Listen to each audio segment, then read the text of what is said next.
I'm Karaleigh Garrison, and this is Seeking Sunshine, where we find the positive in the trials of life. There are times when life just brings you down, down, down, down to the ground. And it's hard when you can't see the light, 'cause things don't look so bright. So now it's time to reframe and retrain your brain. It's time to look for the good. You know that you should. Why don't you join me? 'Cause I'm seeking sunshine. I'm seeking sunshine. I'm seeking sunshine. Oh, oh, oh. I'm seeking sunshine. I'm seeking sunshine. I'm seeking sunshine. I'm seeking sunshine. Do you like this song as much as I do? Ooh, it just gives me goosebumps and makes me want to dance. I am in love with this new version of Seeking Sunshine. This is the title song for my album that is going to come out probably around next February. If you want more information, please sign up and subscribe for emails from my website. My website is KaraleghGarrison.com.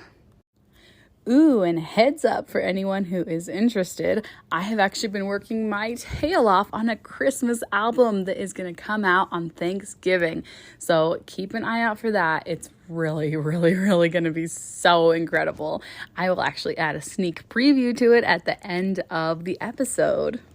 Are you looking for ways to support my podcast? If so, then please like it, subscribe it, and leave it a review. Did you know that if you leave a review, it helps my podcast get shown to more people? I would so appreciate it if you could leave some words in the review box and let people know. Share this with your friends and family and just tell them about the episodes that you really like and some of the takeaways that you've personally received and that have helped you out. Do you have a story to share? I would love to interview you for my podcast. I want to hear all about you and what you've been through and how you've been able to seek sunshine in your journey. Please reach out to me. You can send me a message in DMs on social media, or you can even send me an email at KaraleghGarrison@gmail.com. I would love to talk to you. Hello, welcome back to the Seeking Sunshine podcast. Thank you so much for joining me today. I really appreciate you coming and listening. Today, we have a really amazing guest. Her name is Dr. Katie Wood, and we just have such a beautiful conversation to share with you all about motherhood and holistic healing, and there's just so many great things to learn in this conversation. So let me introduce Katie Wood. She is a mother, a pharmacist, and an integrative nutrition coach. She specializes in fertility and women's health. And did I mention that she's a doctor? Like what? She helps women over 30 to nourish their mind and body for optimal fertility health so that they can confidently conceive with ease. She experienced a lack of support and education through her fertility and pregnancy journey, and so she's determined to be an advocate for women's health. She wants to help everyone else have the things that she didn't have that she needed when she was trying to get pregnant. She is passionate about empowering and supporting women on their fertility and pregnancy transition into motherhood, and she uses calm, gentle guidance and takes a holistic approach focusing on nutrition, lifestyle, and mind-body connection. You can connect with her at happynourishedmotherhood.com or on Instagram at _wellness_pharmacist. And I will make sure that all this is in the notes so that you can follow her and learn more from her, because she really is just so amazing. So without further ado, welcome, Katie. Thank you so much for being here today. Hi, Katie. Welcome to the Seeking Sunshine podcast. I'm so excited that you're here. Yes, me too. Thank you so much for having me.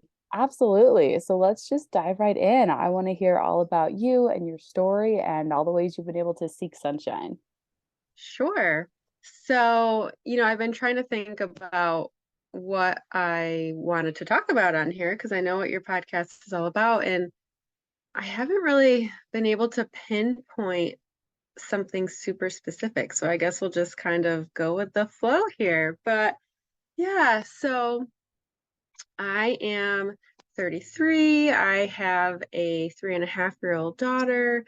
I'm married. We've been married for 7 years, but together for almost 13. And I have a 16-year-old stepson, and we have two dogs and two cats. I absolutely love being outside, all things nature. I'm a huge animal lover, and I've really kind of dived into holistic wellness, recently in the last few years. So that's just kind of like a little background about me now. But Well, I was and born in, you have your amazing podcast that you're doing. yes, So that's yes. awesome. I have a new podcast I will be launching in January, and that's really, really exciting. And yeah, I'll kind of talk about how I got to where I am today. And yeah, born and raised in upstate New York, and I have a very like one of those Brady Bunch type families. Like we try to say it's like a dysfunctional family. So, but it's great. I have a full sister and also a half sister. So, my parents divorced when I was five-ish, around that time. So that was definitely, I would Yeah. say that was a hard time in my life, so young. I was gonna say, I'm But so sorry. That's such a vulnerable age, and that's such a life altering thing to yeah, happen. it really is. And I feel like when you're younger, you don't realize it so much because you don't really know what's going on. But yeah, I definitely think it has had some sort of impact like on me in my adult life for sure. But at the end of the day, I think having, what's better, having your parents stay together, but then they're miserable, or having them separate and be on their own terms. So that's a really Yeah. tough question to And one of the things that I always like to say on my podcast is that there are blessings in every trial and trials in every blessing. exactly. So like there's just the good and the bad. There's two sides of this coin. Like certainly it can have been better than the alternative and still have parts of it that were really hard and that are still Mhm. affecting you, like traumas that have lasted. Yeah. Yeah, absolutely. Um, so that is, part of that, my childhood. As I grew up, you know how moms and daughters can butt heads. So my mom and I What? definitely butted heads. I really kind of ended up living with my dad when I was 16, and a big part of me regrets doing that to my mom because I can only imagine having my daughter do that to me if my husband and I, were in that situation. Yeah, But that'd be so hard. we are really close right now. My mom Well, and and I, like, that's one of the things that's like sometimes distance really helps like mend a relationship. Living with other people is like yeah. one of the most difficult things that like we as humans ever have to do is like learning Hmm. how to be in the same house, like especially Yeah. like during COVID when it's a significant amount of time, like with each other's Oh yeah. little annoying habits and things are done differently. Like that's one of the most difficult things about marriage is like you left your socks on the floor and you left dirty dishes out and it's like we're different people. And so like and kids on top of that, they're also different people and you can do your best to teach them to have the same habits as you, but it doesn't always, Hmm. sink in as much as you would hope. Um, living with each other is a Yeah. difficult thing to do. And so sometimes when you take that step back and you take a minute to go, aside from these daily living kind of annoyances, how am I feeling? It just can help mend a relationship. So I could Hmm. see how it was super painful, especially for your mom. But I think maybe in the end, it sounds like it was beneficial because now you guys have such a great relationship. Yeah, absolutely. Those teenage years when you're trying to rebel, and she was a lot stricter than my dad, so I kind of took advantage of, their separation. But we are extremely close now, and I am forever grateful for that relationship. And it turns out, like, as I get older, my sister is like, "You are so much like mom." So maybe like internally we were just too similar, like you said, to be under the same roof. I don't know. But And I feel that too. Like I definitely, when I was a teenager, definitely butted heads with my mom, and then I moved out and got married and went to college, and I definitely would say we have a much better relationship. Like we just kind of needed a little more space. yeah, yeah, Yeah. definitely.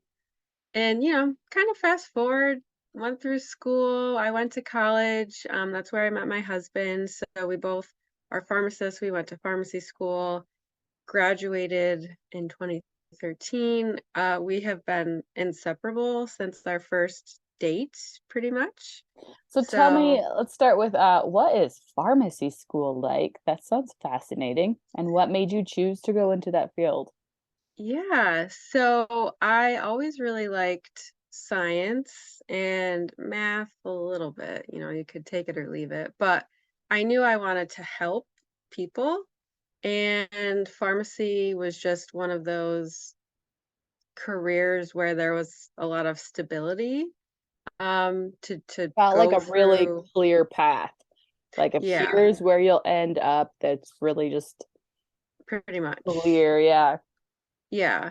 It's a 6-year program. I can definitely say I I wasn't necessarily like mentally prepared. I feel like sending children off to college right after high school is actually a little maybe too abrupt because I just don't know that I mean, I feel like girls may be more a little bit like developed than boys in terms of responsibility and things like that, but still, I was a very responsible person, but going to college to do something like pharmacy, like it's a lot of workload.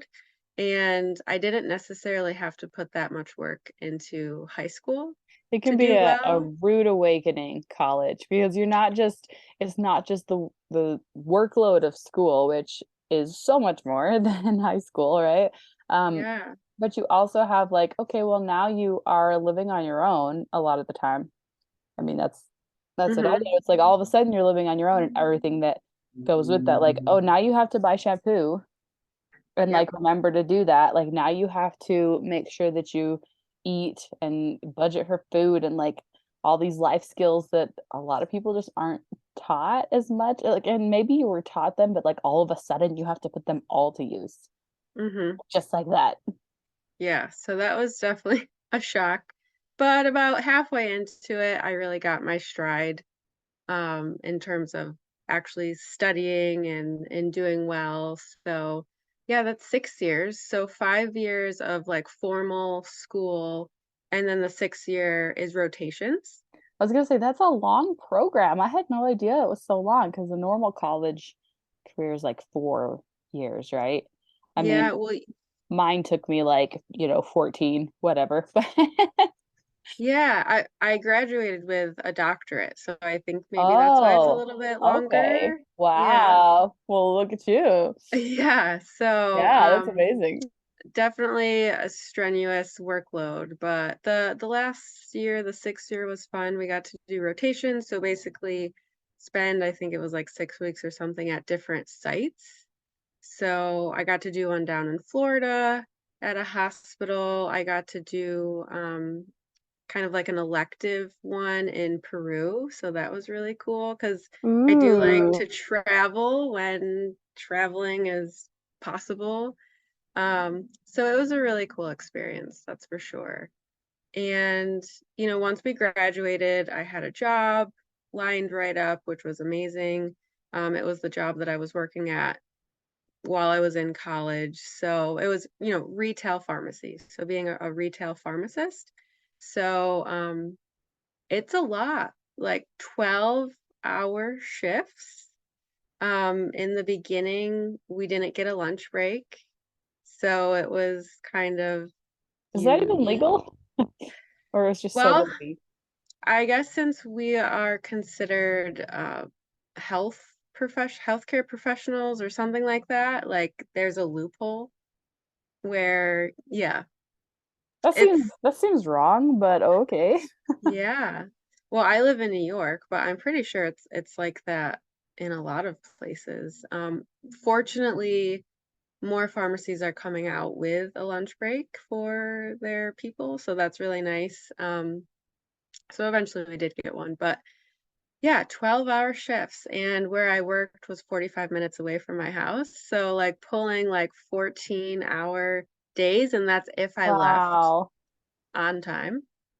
Um, so yeah, you go to college for 6 years, you rack up a ton of student loan debt if, you know, that responsibility is lying on you if you didn't have, scholarships or your parents aren't paying for it. So, and then you're working really hard to pay those off. So that was an experience in and of And itself. how did that feel then to like go from working your tail off to more of that to just kind of did you feel stuck? Did it feel Yeah, definitely like you're shackled, I like to say. Like, okay, I went the to school for golden this long. handcuffs? Yes. That's the golden handcuffs. Like that's kind of the American dream, isn't it? The Yeah. American dream is the golden handcuffs. You work your tail off in college and then you hmm just keep going under somebody else's, constant watch. hmm Yeah. So it definitely felt very I can't think of the word I want to say, but like I was stuck for sure. That's what I had to do. So, but there are a lot of good things about it too. Where I worked was like a smaller town. So I had a lot of really close relationships with the people who lived in town and the technicians that I worked with. So there's good and bad, but it was There you go, definitely seeking sunshine. Where you're exactly. in this position of like, holy cow, I didn't realize when I was going to school for 6 years that this was going to feel kind of like prison. Right. And then to go, yes, while that is true, there was also some, glimmers of hope in there, especially connecting to people. I think connecting to people is just such a ray of sunlight that we all hmm really, really need. Yeah. So yeah, I love that sunshine. And it was a more like elderly population, and I love like elderly people. They're just the cutest. Oh, that's lovely. So they're always fun to work with too. But yeah, so I did that for 8 years. Back while I was still working in retail pharmacy, when my husband and I decided we wanted to start a family, I we struggled to get pregnant. So So I'm gonna have you it pause first. Tell me the yeah, story of how you met your husband in college, because that's got to be a fun story, right? that yeah. Um it's an interesting story. So he was in the same program as I was, same grade and everything, but he had a son back at home. So now he is 16. So I have a stepson. Um he would go home every other weekend to go see him. So I never even met him until the middle of our third year of college. Interesting. I knew who he was because he was the class clown and a little obnoxious. And honestly, it's kind of shocking that we ended up together because had we not met the way we had, I probably wouldn't have dated him. But um, he was in a fraternity and I was already friends with a lot of his fraternity brothers, and they had an event going on, and I was asked to be there for it. And he was kind of the one in charge of the event. So that is kind of how we met each other. And then after that, he invited me out to dinner and a birthday party afterwards, and that was there's a little bit more to the story, but I can't necessarily share it. That's all It's right. kind of like confidential fraternity stuff, but it's a good story. Yeah. And then after that, we've been together ever since. But did you just like know right after that? I mean, once you guys finally like went on a date, you just kind of knew. Yeah, so the first date that we went on, we went to a brother's birthday party after, and I invited some of my friends.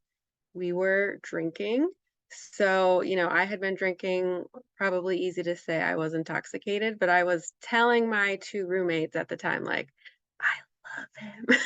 Oh, that's so cute. And they're like, okay, Katie, sure. But yeah, I don't know what it was, but we're still going strong. That's awesome. Yeah. See, I don't think I told you your story when we talked, or my story when we talked before. My husband and I met during my first semester of college, and we got married 7 weeks after we met.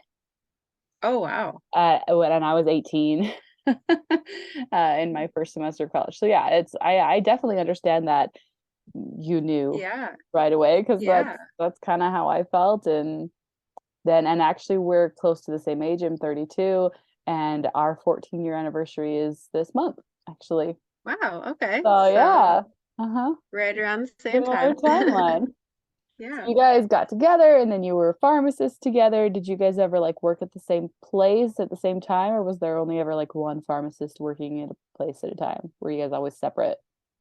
We worked we eventually worked for the same company, but in different stores. Yeah. So you So, guys because didn't ever get to like be together, work together. the only time is when I trained him. I actually got to train him on one of his first days, which that just kind of happened serendipitously because I was already working in his store covering for his partner, and that just happened to be when he was getting training.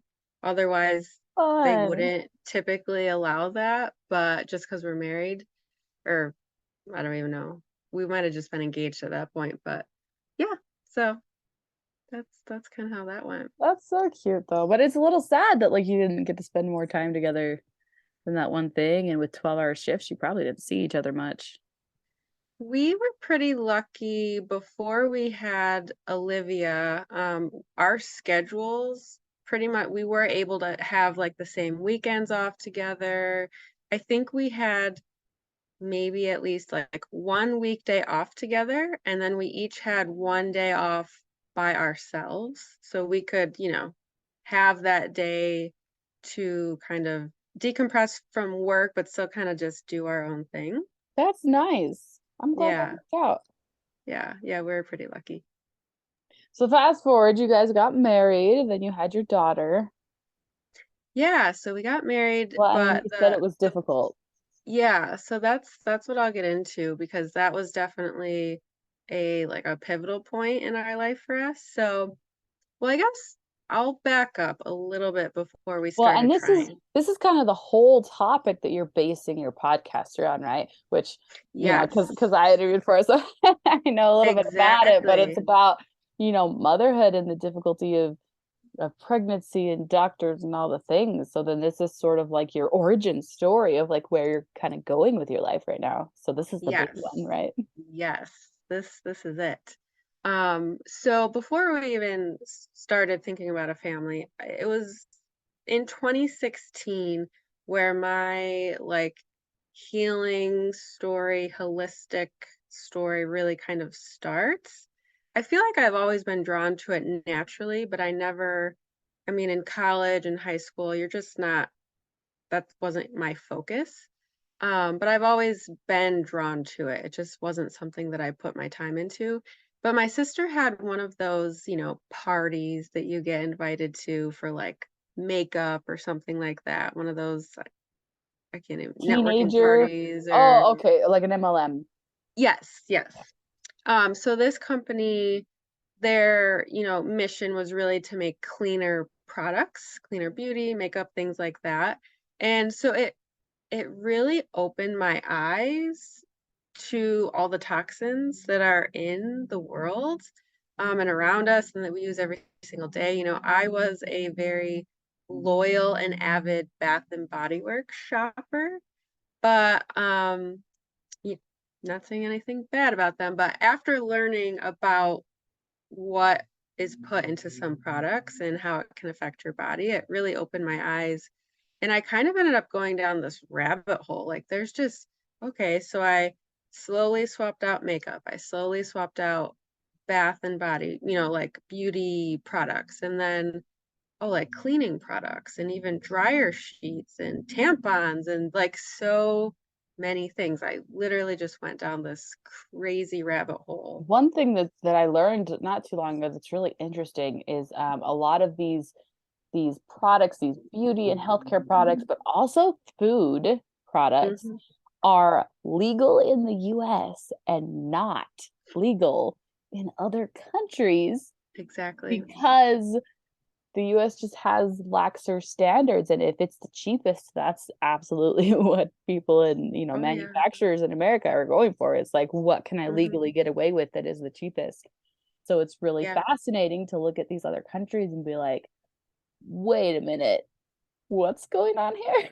Hmm. Like, look You into that. can you can compare like soda or say maybe Doritos or some, some packaged food. If you compare the labels from our country to like Europe, it's a drastic difference and it's really baffling.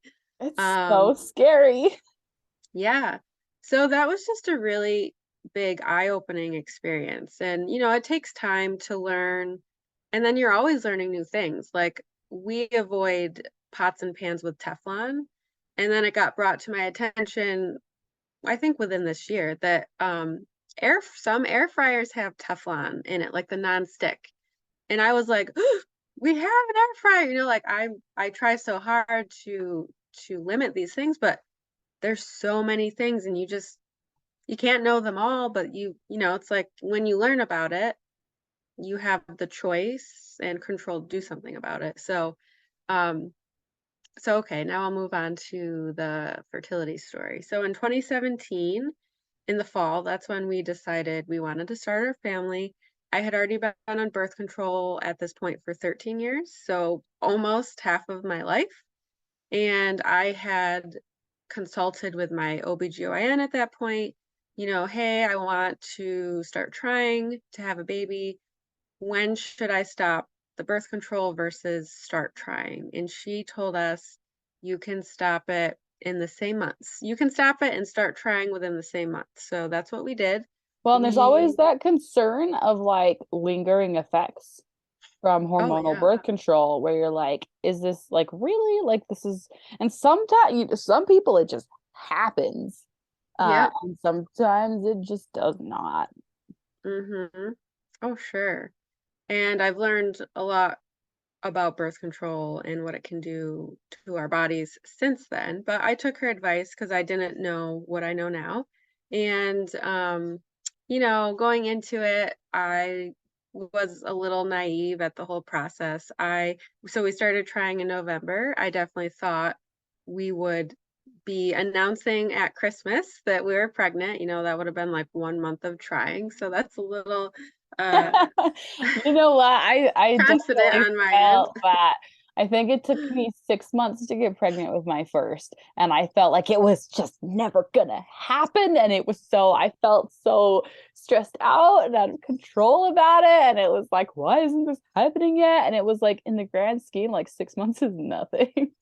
Yeah, yeah, but we put that pressure on ourselves, It's crazy. So, yeah, it just kept coming up, negative, negative. It wasn't happening. So in February, I reconsulted with this OB, and I was pretty much told, "You're healthy, it's fine, just keep on trying," which maybe I was, maybe I wasn't, but at the end of the day, women need education, we need support. We want to have action steps that we can take to prepare our body. Yes, and I have to say, like, how often are we brushed off by doctors? No, Exactly. it's fine. And you feel like they never really listened to your concerns, and it's just like, no, you're fine. Go away. You're bugging Yep. me. And you're like, Hmm. this is not how this is supposed to go. Yeah. And and really, minus the fact that my cycles were regular immediately after stopping the birth control, she had no labs on me. She had really nothing to say for sure, like that I'm healthy, Well, and other than can the I just say fact one that, thing? Like, yeah. and this is coming from my own like experience in my life. I had gastric sleeve surgery 2 years ago. I was 100 pounds heavier, and I've always like been overweight. And like all she did was look at you and go, "You are healthy." If she had looked at you and you were overweight, she would have been like, "Oh, you're not healthy."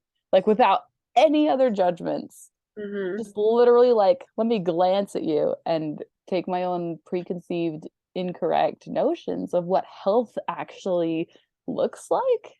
Mm-hmm. Anyways, just my own Yeah. little like thing in there of like, you can't look at somebody and decide that they are healthy because the way you look has nothing to do with it.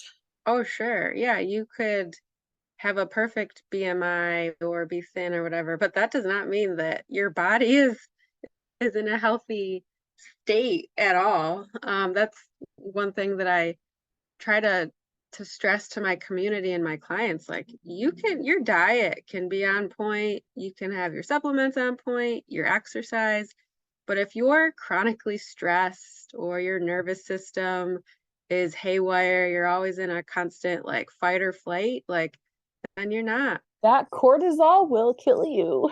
That Yeah. cortisol, yes, yes. Sorry, as because I have 3 kids with autism, and so I've definitely like lived that and researched that, like that constant state of stress, of hypervigilance, of all of this stuff. It's brutal, and that's one of the things that like people really struggle with today is we are expected to have a certain high level of stress or we're like not deemed productive enough, and Mm-hmm. it's so unhealthy. Yeah. Yeah. And actually, I feel like when I used to work in retail, I wore that badge of honor, like, oh my gosh, I can do all these things and go to all these parties and weddings, and but really it's just like running on adrenaline, running on cortisol, and yeah, not good stuff. I think that's the really beautiful thing about motherhood is it teaches you to slow down, and that's was totally necessary for me That is is to learn. that is such a beautiful like way to seek sunshine in new motherhood, especially. Feel Mm-hmm. like when you have that newborn baby who's just like attached to you, and Mm-hmm. in order to feed this baby you have to sit still and you can't really do other things, although Mm-hmm. we are constantly finding new ways to multitask, right? But the newborn stage does kind of force you to slow down, and that Yeah. can feel really difficult for new Oh, moms. yeah. But at the same time, that can also be such a blessing if you look at it that way. If you don't look at Mm-hmm. it as stifling and you look at it as, I'm thankful for this moment of peace to just appreciate this life. Mm-hmm. It depends on how you look at it, though. Yeah. Embracing it. I mean, it can definitely be a shock to the system. I mean, I remember thinking like, oh my gosh, what did I just get myself into? In the newborn stages, it was a little hard for me. It was just a lot of not doing too much, and I was used to doing so much. But I think after a while, I definitely got into a place where I appreciated that time, especially nursing her. We've had a really long breastfeeding experience with her, and I had made a pact with myself in the beginning to not scroll on my phone during those sessions because you're just not going to get those moments back. And to be able to sit with your baby and, I mean, just look at every like piece of them and try to just imprint it in your memory, that's been, yeah, definitely a monumental point in my life where it's like slowing down. I don't have to be anywhere else right now. This is exactly where I need to be, and I don't need to be checking my email during this time. Absolutely. And one thing I think it's interesting, I think for a lot of us, a lot of the women who have multiple kids, and then they find that like the more they have, the more that they do stop and take that time because they've seen how fast it disappears and how Hmm. quickly these little tiny helpless babies grow into their own person who just does their own thing. And so Yeah. then it's just interesting to note that like as stressful as it would be for like I have a friend who I interviewed who just recently had her fifth, Oh, and wow. two of them are twins, and they're like like 4-year-old twins, 5-year-old twins, something like that. And like she is just loving having this newborn. She's got this crazy stressful life, and she's like, but this, because Yeah. she's finally like, instead of living in that chaos, appreciating those moments of calm and peace. And Mm-hmm. it's kind of a pity that some of us like me, it takes, you know, multiple children before you're like, oh hey, this is beautiful. Oh yeah, like now I'm taking the chance to like really see Mm-hmm. how amazing this time is, and to Yeah. really like sit and appreciate it. It's a little bit Yeah. sad that it, so for some of us it takes us so long. And so hopefully in conversations like this we can help, you know, women who are first time moms to appreciate that time a little more, even though it is such a shock to the system. And goodness, the sleepless nights Oh, yeah. of the newborn era are so, I mean, they will just melt your brain. But Yeah. to be able to put it in perspective and see that there is beauty. There's so much beauty in that Mm-hmm. time. Yeah. Absolutely. Definitely. But yeah, so no help, no real help. So, being a pharmacist and just like type A goal driven person that I am, going down so many rabbit holes, Google rabbit holes, trying to Okay, figure out. I'm totally gonna like interrupt you one more time. Um, I'm so type A, and when we put our minds to something, we're like, I want this to happen now. Like I'm gonna make this happen right now. And when it comes to like pregnancy and having a baby, you cannot force it to happen now. It doesn't Exactly. matter how hard you try, you cannot force it.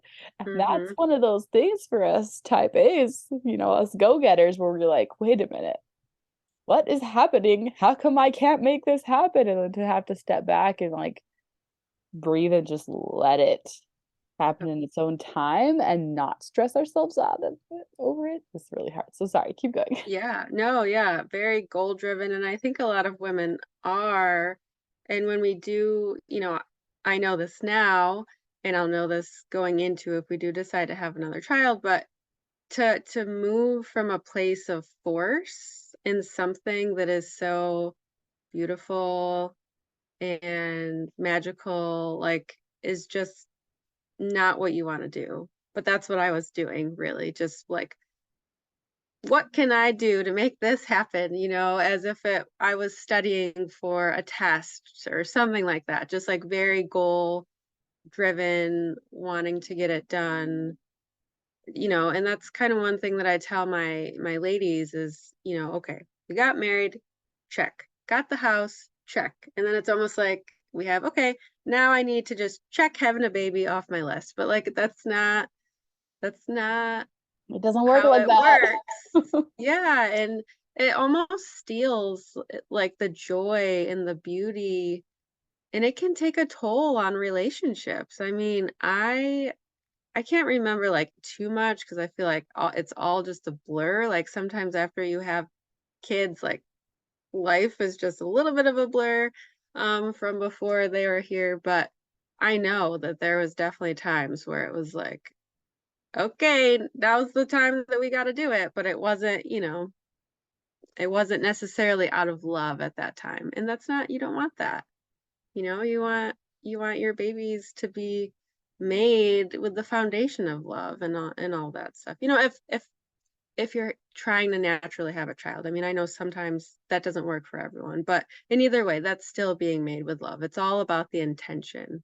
But um when you have to time things like that, it can, and then obviously the stress of not getting pregnant when you expect your body to be getting pregnant, a lot of things come up, like a lot of limiting beliefs and things like that. Like, oh, my body, like I had literally had thoughts that because I'm kind of a smaller stature, like I'm only 5 foot, and I'm just like a smaller person, and I'm just like maybe like developmentally, my body is like broken, and I can't even carry a child. Like maybe that's something's wrong with me. Like those thoughts Yeah.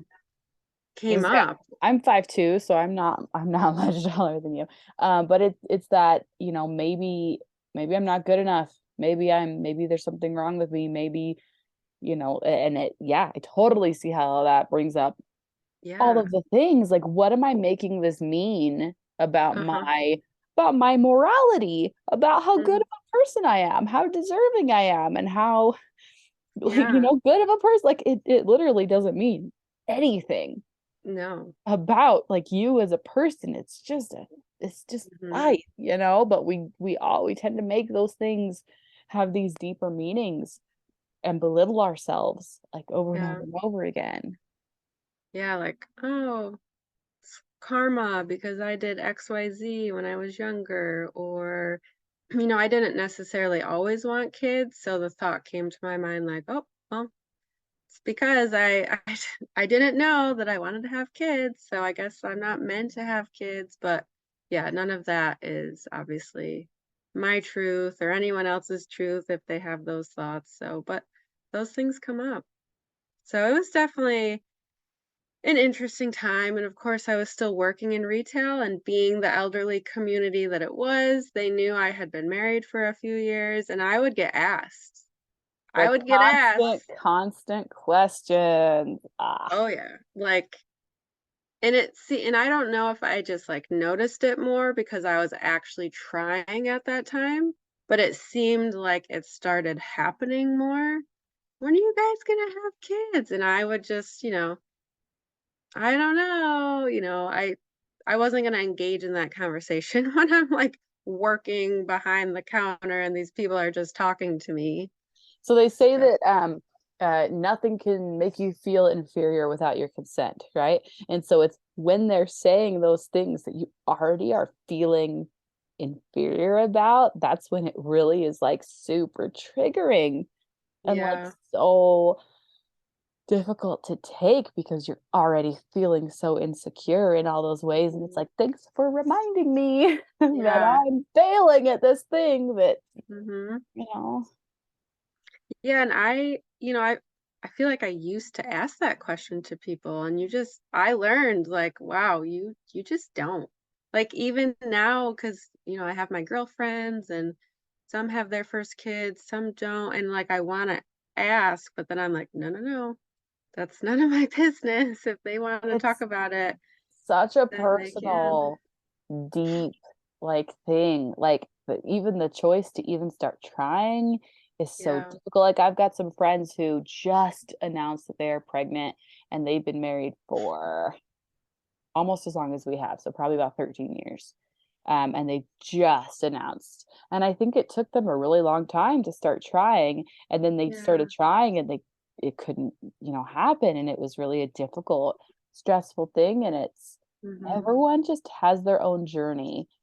And it is so important to just be respectful of just everybody's individual journey, and you can't Yeah. judge it, and you don't realize the impact that even those innocent questions has until you've been there.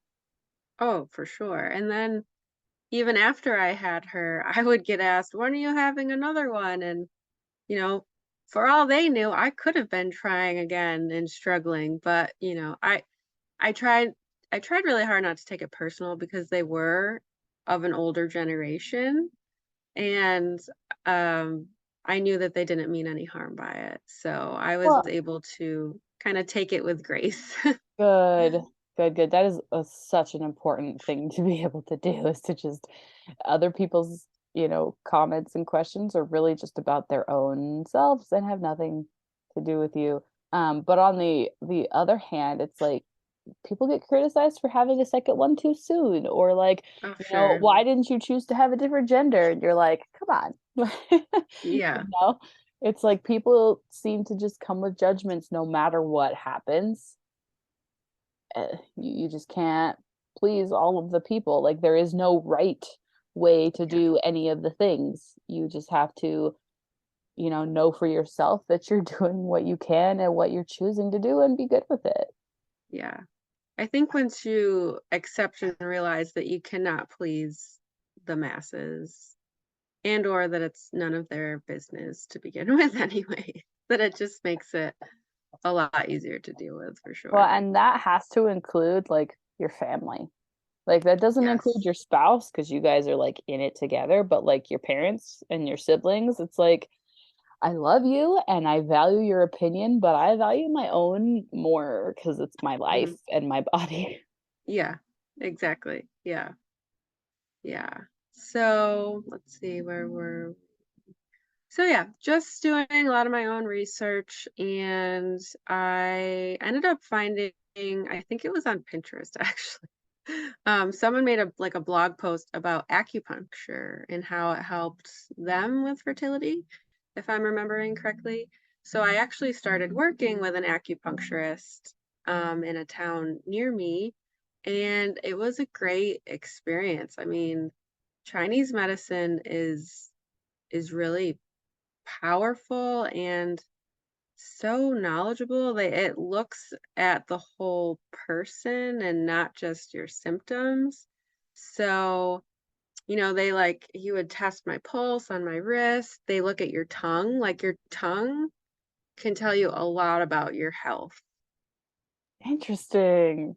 Yes, if you Google like TCM tongue or something like that, you can find pictures and it will show you different things to look for on your tongue and it can tell you so many different things. And What and does what we does TCM stand for? traditional Chinese medicine. All right, I'm totally gonna Yeah. go Google that. I was like, I don't know what that means. Yeah. It was pretty fascinating. Um And he found, some things like I had stagnant blood. We had to build up my blood back up, and he really felt that that was from the chronic use of birth control, because that can really, and also a few other things control can do is it can leave you deficient in a lot of nutrients. So if you I don't have a didn't good, know that one. oh yes, like a lot. So folate, B vitamins, zinc. I want to say vitamin C, Why magnesium. is that? Out of curiosity, if you can tell me. All right. Sure. I Okay. don't know all the Good one. mechanisms, but I do know it can affect your gut health. So I don't know if your gut is not in a good place of health, and sometimes you can't absorb nutrients as efficiently as you could if you had better gut health. Okay, So that it follows. I it can see that. affects the microbiome. Um, Well, because it affects your hormones. I mean, it's usually are, hormone birth control, and those oh, affect everything in your whole yeah. body. Sure, So, and it's synthetic. They're synthetic hormones, and when you get your period on birth control, it's not a true period. It's basically just a withdrawal bleed. So when you have that placebo week, there's no estrogen, and that's why you start bleeding. Um, and it can just mess with so many things. Your hormones and lots of stuff. You're not ovulating. So, like that, suppressing your ovulation, some women can struggle to get their periods back after stopping. It could take a few months. If you had PCOS or irregular cycles before you started birth control, like say that was why they put you on birth control, that is not doing you any favors. That is just making you think that your cycles are regular, but they're not. Because as soon as you stop that birth control, that's probably going to happen again. And it could be even worse for you this time.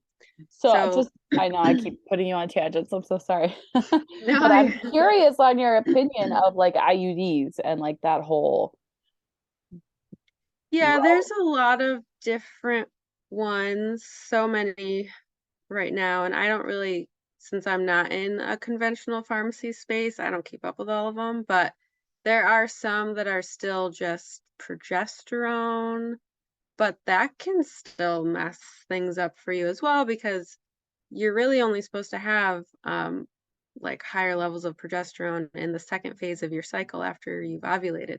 There's copper IUDs, which if you're on the copper IUD for a few years, that could actually cause copper toxicity. And it's recommended, I mean, I'm sure your doctor wouldn't recommend it to you, but that you can do like a detox to help kind of get rid of that copper from the IUD. I never did an IUD. The thought of having scar tissue, because I if I remember correctly, that can potentially cause fertility issues. If you have scar tissue or get an infection or anything like that from an IUD, that could potentially affect your fertility. I know that I've there's heard, some that they put in your arm. yeah, I've heard so many horror stories about IUDs. I tried actually to get one not too long ago, and I tried twice, and it was so horrifically painful that they were unable to do that twice. And I mean, like me sobbing on the table. And after those experiences, I was like, nope, done with this. Not even gonna go there again because it was just so brutal. And I'm like, how can you mentally justify like this Well, method of birth control that like there's so many people I know who like got pregnant on an IUD or it like perforated the uterus and you're like that's exactly. so scary. So those are things that I was just like, I'm sure it's a lot more convenient, but I am not doing that just because I didn't want anything like that to happen.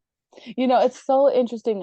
One thing I'm really like getting from this conversation that I think is really a an important like thing is like we have to be so careful with the things that we are choosing to put in and on and around our bodies, whether it's birth control, whatever kind, whether it's makeup or skincare or whatnot. Like we are trusting these, doctors and the FDA, and we are trusting, lots of non-FDA approved like things like maybe we shouldn't be trusting them so willingly. Maybe we should be doing like all this research that you've been talking about. Like Hmm. maybe we need to really, really reconsider like how careful we are choosing to be with our Yeah. bodies and like how much is it affecting us that we aren't really cognizant of. Hmm. Yeah, and kind of to touch on that point in a different like light is we spend so much time, say, planning the wedding or planning for the nursery, decorating the nursery, things like that. But how much time do most of us spend on our health, like working on our health and our overall well-being to conceive while we're pregnant? We don't. Like Like that's none. that's not on top of mind for people. It's spending hours trying to find the perfect baby shower list on Amazon or whatever. But really your baby's first home is you. So that was really kind of what inspired me to do what I do now is because once I did get pregnant, I mean, I did a lot of research and I really supported and nourished my body for both myself and baby. And I had a really great pregnancy and I think that the work that I put into it really really helped. And I'm fortunate that that happened. I know that that's not possible for everyone, but I think if we all spent a little bit more time preparing that, taking the time to do our own research and things like that, it could really really prove beneficial because the health that you're in now, that plays a huge role on the health of your child and their life.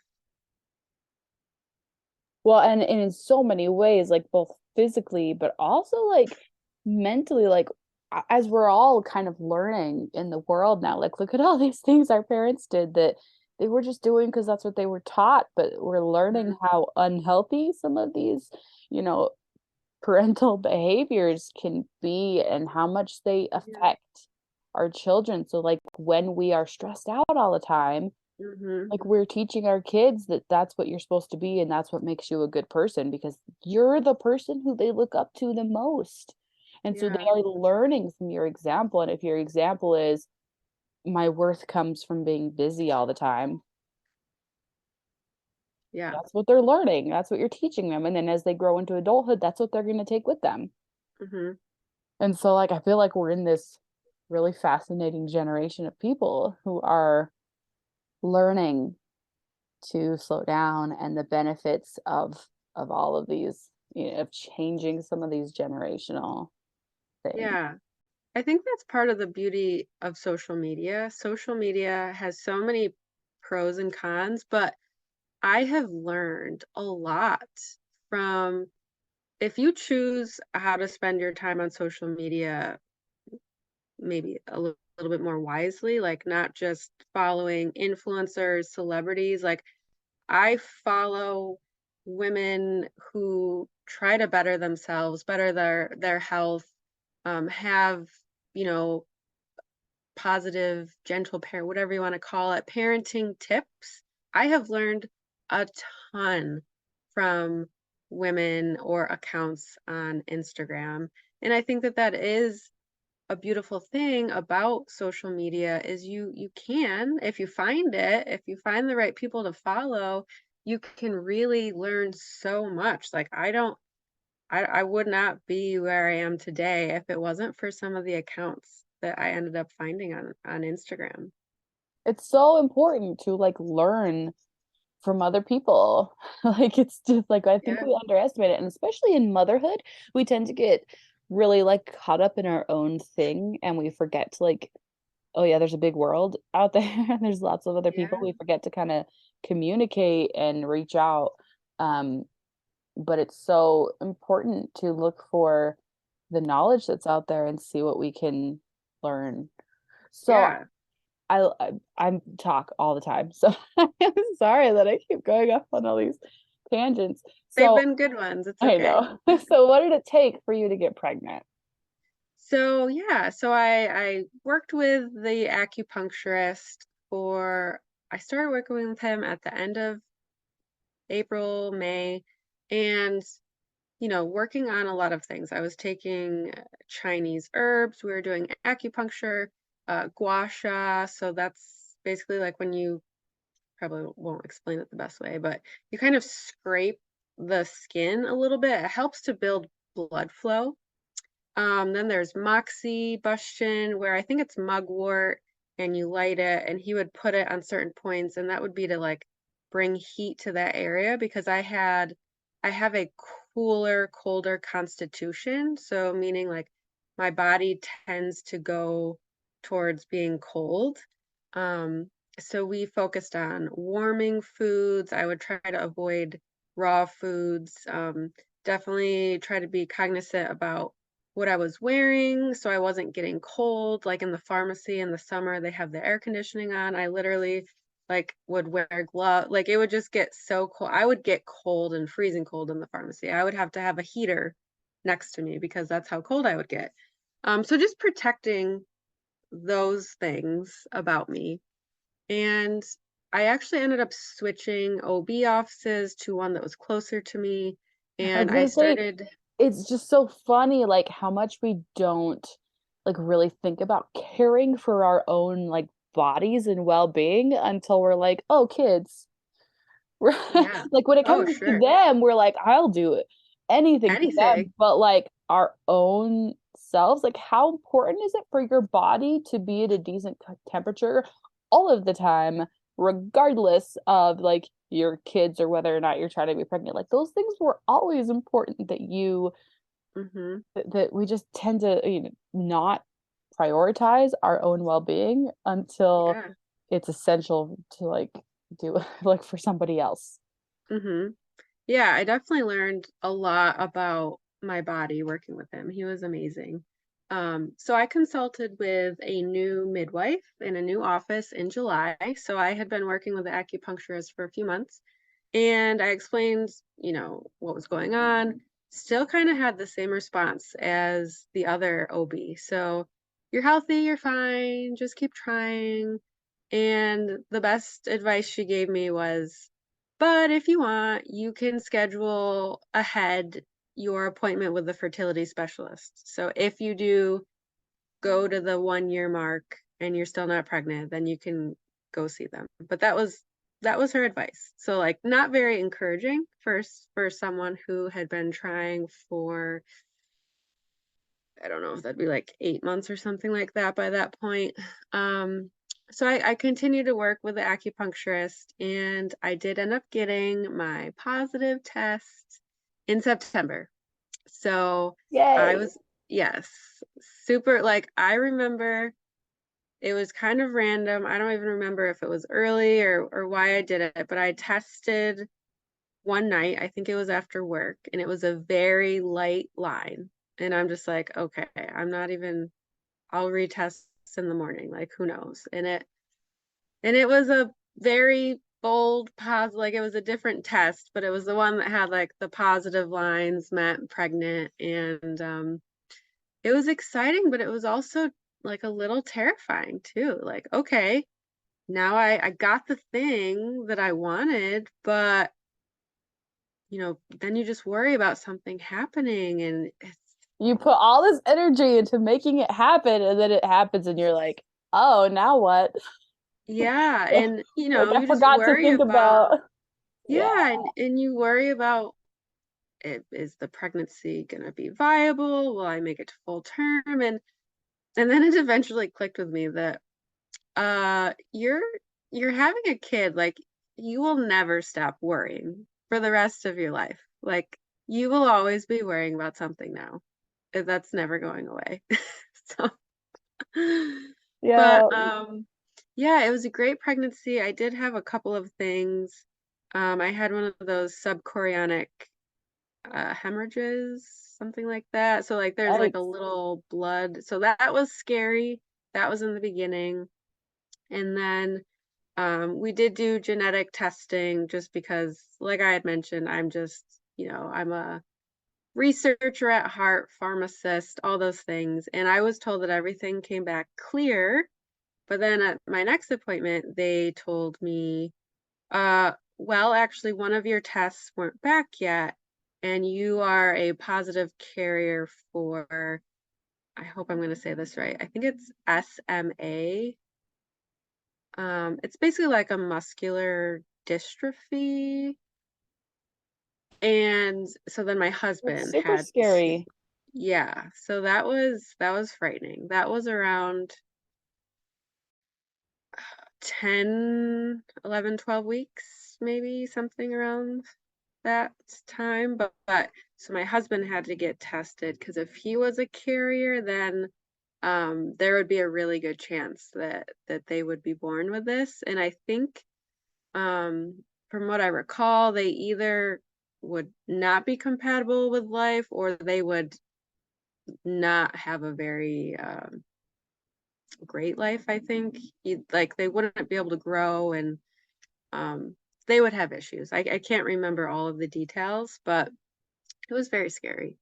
Luckily, he is not a carrier, but I do think my daughter could still possibly, she would have like maybe like a 1 in 4 chance of being a carrier since I'm a carrier. So I'm glad that I know because now she knows and she can get tested for that. Um, but yeah, so many things. And I was pregnant. Other than those two things, it was a good pregnancy. I mean, I had the typical nausea in the beginning, but that pretty much went away. And I was kind of disappointed with the education I got even while I was pregnant. I I'm was like, what basically, education? there's yeah, there's like almost no education. Like if you want it, nothing. you have to go like look for it. Hmm. No one's like, oh, you're pregnant. Like you have to know. No, there's nothing. Like you have to go find it and Yeah, make time and choose that because nobody's making you learn anything before you carry this tiny, helpless person to yeah. the hospital. Like there's nothing. And there's just so much we can do to better our health and the baby's health. And I was just shocked. I was basically told I could microwave deli meat if I want. Like, here's the list of things you can't have.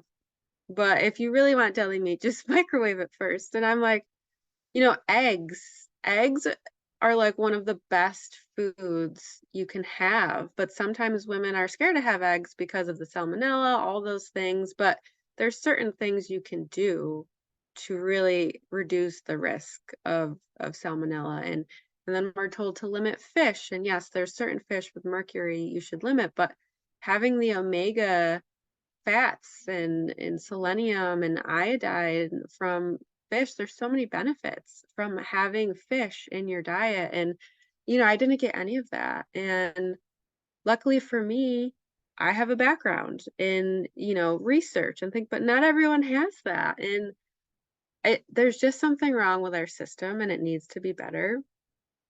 So I decided halfway or around halfway that we were going to have a home birth because I had done a lot of research, and it wasn't an easy decision. I mean, my husband wasn't 100% on board, and then he was, and I probably went to the midwife that we hired with 3 pages of questions. I mean, this was not a decision that we made lightly. And I asked her every single question on all 3 pages, and she was able to answer all of them, give us the confidence that we needed. We live like a half an hour away from both or all the hospitals that were near, and it was a really amazing experience. And what I learned from all of it, which is really one of the reasons why I started my podcast, is we have options as women. And I think it's really comes down to it's our duty to explore those options, to inform ourselves of those options. Um, and when you have someone who has been there, done that, and can help you, it's so helpful. And it can kind of really save you time. I found wonderful books, like 2 books that I literally recommend to every pregnant lady I know. Real Food for Pregnancy by Lily Nichols, and I can't remember the title, but it's by Mama Natural. It's like a week by week book all about your pregnancy, and she tells you everything that you could need or want to know about preparing for birth. And I did her birthing class as well. Um, so helpful. And just by doing those things, I learned so much. I'm very, very passionate about having women feel strong and confident in their voice. But I think first you need to have that background knowledge and that education. So then you can feel confident to speak for yourself. Yeah, one thing that I realized not too long ago is that the opposite of anxiety is confidence. And where do you get confidence? From all of this studying and all of this background research and like learning all of the things. That's how you Hmm. reduce, your anxiety about whatever it is, but especially in motherhood and birth, you reduce that anxiety and that worry by learning. Yeah. And it really helps, like you said, build confidence and empowerment when you take a stance. So, for example, I was still with the conventional OB office at this time, but they have women do that glucola test when you're, I can't remember how long, far along, 32 weeks or something. And in the books that I had read and the research I had done, there are better options. You can do, instead of doing like that glucola drink, which is just filled, like if you look at the ingredients of that, and it's such a big quantity, it's awful. You could do, I think, grape juice, or there's so many different options that wouldn't be so toxic for your body. And I went to the midwife and I said, I am not taking that test. This is what I'll do. I will wear a continuous glucose monitor for 2 weeks, and that will give you a much better picture of my blood sugar than some test because I was eating a lower carb, and I still do, I eat a lower carb diet. So I knew if I had that drink, I could either pass it with flying colors because my blood sugar regulation was so good, or I would get a huge falsely like big result. Well, and And also, then, if you normally eat low carb and you drink all that sugar, it's going to make you so sick, oh, like exactly. Yeah. so sick. And what's I don't know, what's interesting to me is so I have a severely autistic 11-year-old who is a type 1 diabetic. And so I'm super familiar with like the Yeah. continuous blood glucose monitor and how like insanely helpful that is. Like I heard somebody say once that everyone should be able to have one. Oh, Um, I but 100% they're agree. so expensive. They are. I They're know. just I'm like, hoping and you need a prescription. mm-hmm. So I hope that that changes someday. But yes, I think that everyone should do it, like at least twice a year to see where you're at. You can really learn how certain foods affect you, or if you eat in this order, you can do like grapes were like a big thing that made my blood sugar go up. But having the knowledge that I had, I felt confident telling that doctor, looking her straight in the eye, even though she looked at me like I was crazy. I said, no, I am not taking this. This is what I'm going to do. But if you don't have that knowledge and you're not super confident in what you want, I could have easily been like, well, I don't really want to take this. And then she could have said, well, why not? Everyone takes it. This is what we do here. And then I could have been like, okay. But You know what? It's just such a thing that I feel like we have to point out is that women, we are like taught from the very earliest stages, like to just do what we're told. yeah. Just do Hmm. what you're told. Don't rock the boat.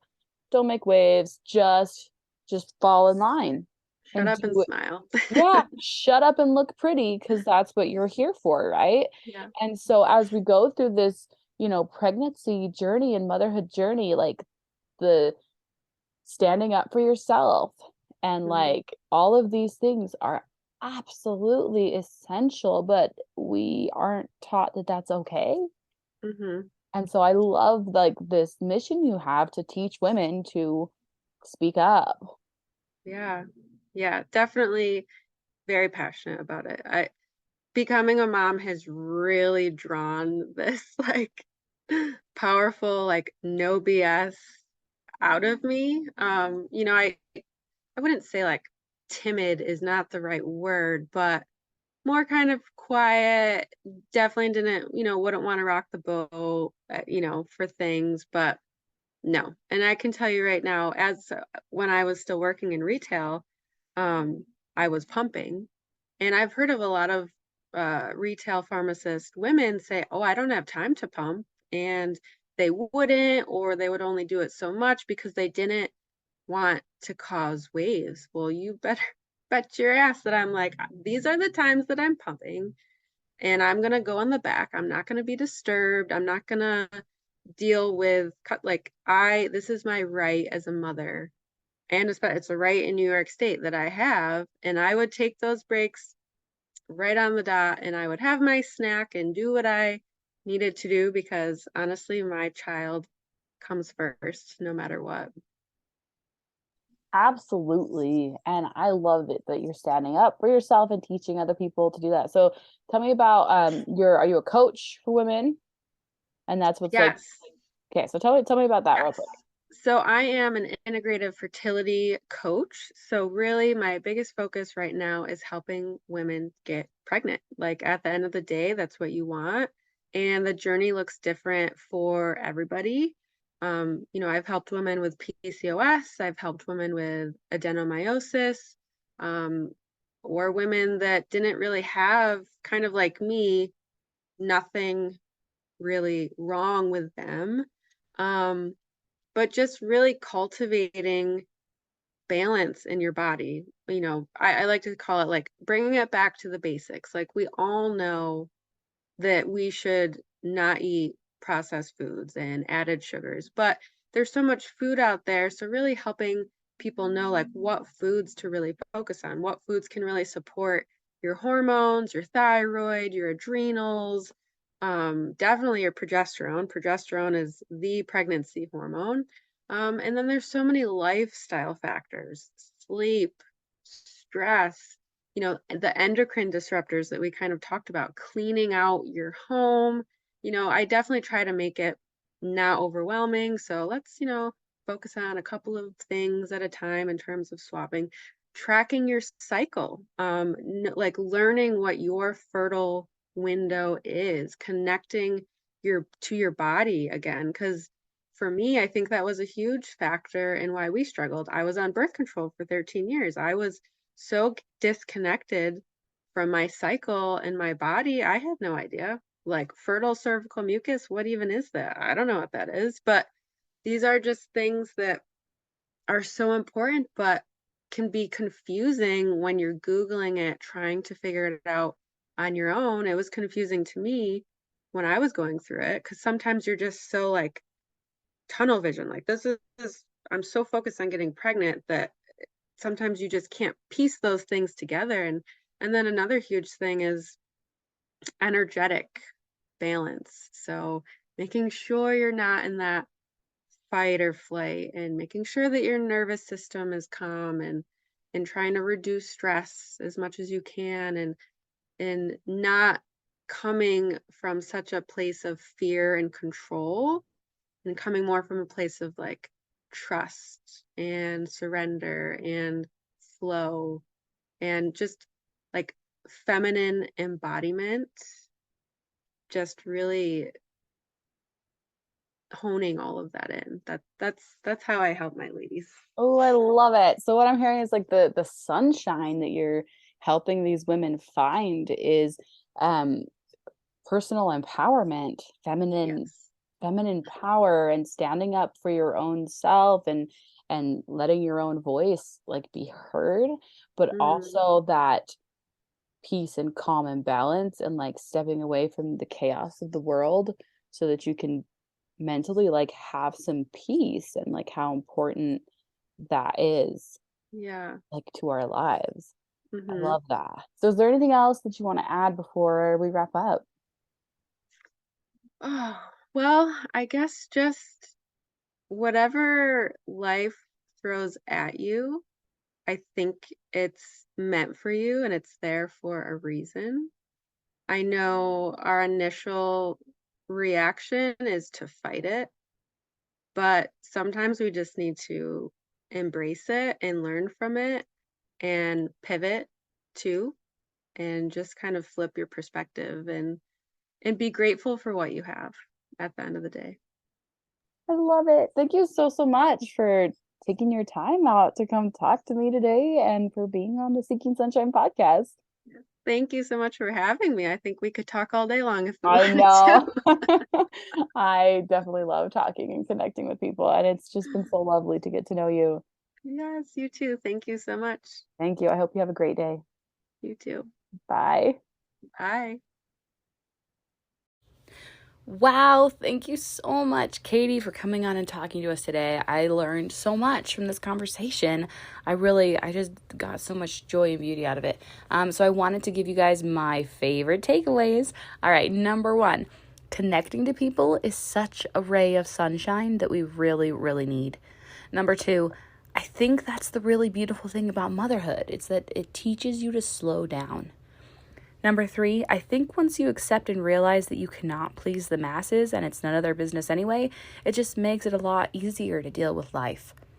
Number four, we spend so much time planning the wedding, planning for the nursery, but how much time do most of us spend working on our health and overall well-being to conceive? Number five, when we are stressed out all the time, we are teaching our kids that that's what you're supposed to be and that's what makes you a good person because you are the person they look up to the most. And so they're learning from your example. And if your example is my worth comes from being busy all the time, that's what they're learning. That's what you're teaching them. And then as they grow into adulthood, that's what they're going to take with them. Number six, we have options as women, and it's our duty to inform ourselves of those options. Number seven, I'm very passionate about having women feel strong and confident in their voice, but I think you first need to have that background knowledge and education so that you can feel confident. Number 8, taking a stance really helps build confidence and empowerment. Number 9, energetic balance is making sure that you're not in fight or flight, making sure that your nervous system is calm, and trying to reduce stress as much as you can and not come from a place of fear and control, but coming from a place of trust, surrender, and flow. And number 10, whatever life throws at you is meant for you and is there for a reason. Our initial reaction is to fight it, but we need to just embrace it and learn from it and be grateful for what we have. Oh, that's so beautiful. I absolutely enjoyed every second of this conversation. Thank you again, Katie, for coming. And thank you all for listening. I hope that you guys got as much joy out of it as I did. I'm going to leave you with a song, and I hope you have a beautiful, incredible day.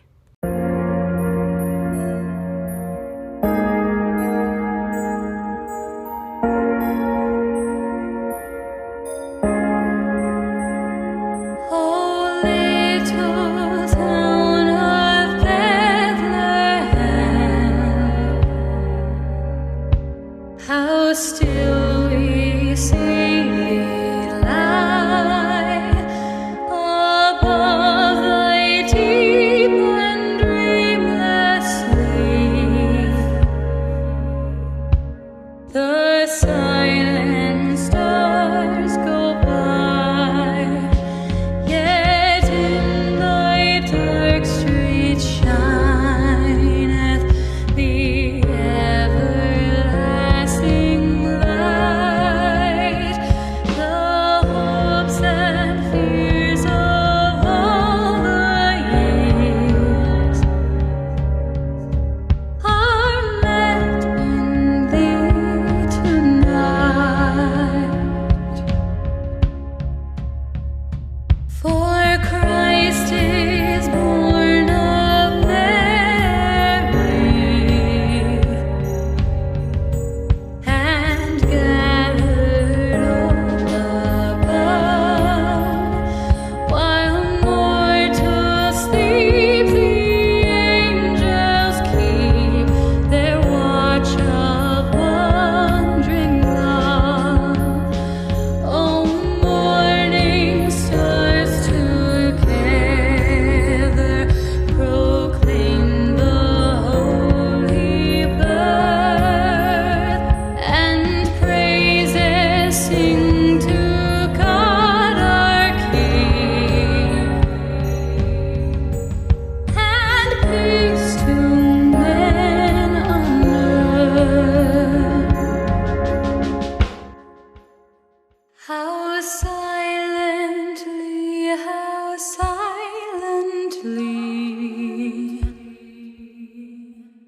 the wondrous gift is given. So God imparts to human hearts the blessing